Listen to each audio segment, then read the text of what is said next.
I was always really interested in cinema from when I was an early child.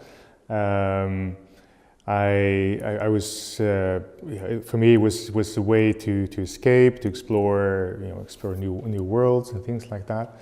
I used to really spend all my pocket money on collecting films. I had hundreds of videotapes at home, which I used to watch over and over, and I kind of used film as in a way that you would listen to music. So very often I would actually put on a film that I would already know, but I would look for a film that had a typical kind of emotional vibe that I was looking for, and I put it on the background, and I would just listen to it while doing other things, and experience film a lot like that.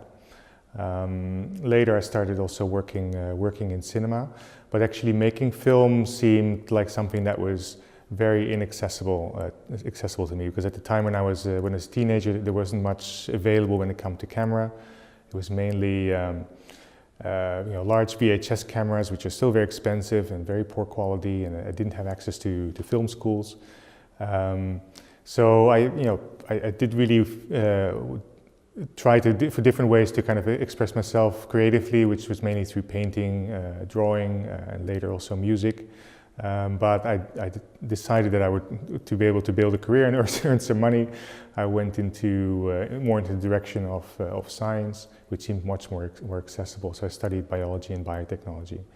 And then later, as I started working, digital cameras became readily available. So I started buying small video cameras, taking night courses in cinematography, and started making films from there about 15 years ago.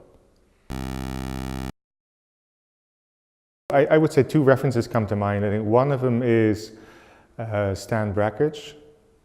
I think because a very long time ago I saw an anthology of Stan Brakhage at the Rotterdam Film Festival, and it was kind of one of the first big introductions into experimental filmmaking. And even though an anthology, after an hour I had to leave the cinema because I almost got a headache from watching all his blobs of paint, but it really gave me a good sense of how free the medium is, and how really you're really working with a free canvas, and you can do anything you like, and the sense of freedom I had with his work was very impressive. But I think probably my other biggest inspiration, and maybe sounds a little bit cliche, but it is Stanley Kubrick's 2001. And for me, because I see myself mostly as a conceptual filmmaker, and for me 2001 is really a conceptual film, because it's a film, even though it's fiction and it has characters, it's not a movie that is actually driven by its characters, it's driven by its concept. If you look at that movie, it has several sections, each section has different characters, and all those sections fit together to tell the concept of what I think is the evolution of technology. And that really inspired me to see that there is a different way of being able to tell a story, not only just through the experience of a character, but using characters to actually show a concept or to show something that goes beyond just the characters in the movie. I think I see myself as more of a conceptual filmmaker. So even though I play a little bit with experimentation sometimes, I don't see myself as an experimental filmmaker. It's not like, because through experimental film, I think you try to explore the medium to be able to find new ways of expressing yourself. And I don't think that's how I work. So I get fascinated by a particular concept or a particular idea of something that I've read or something that I've seen, and which generates a certain feeling, and I want to bring that to expression.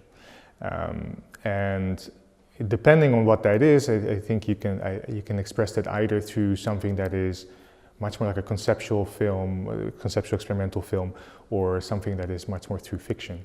And I like both. I think because it's not only about the idea, it's also about the human experience with the idea.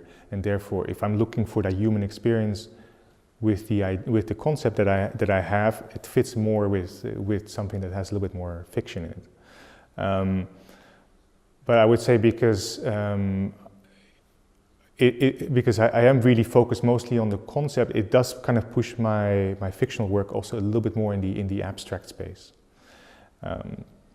And you asked before about about my scientific background as well, and that's where I see a little bit of a maybe an influence of my science background, because within science usually you work in a very deductive manner. You kind of try to take things apart in their smallest elements. And look at them individually, and I think I do that with my films as well. So rather than trying to create a really realistic scene with characters, I try to really focus in on something very specific that I'm interested in, and that automatically makes the scene much more abstract.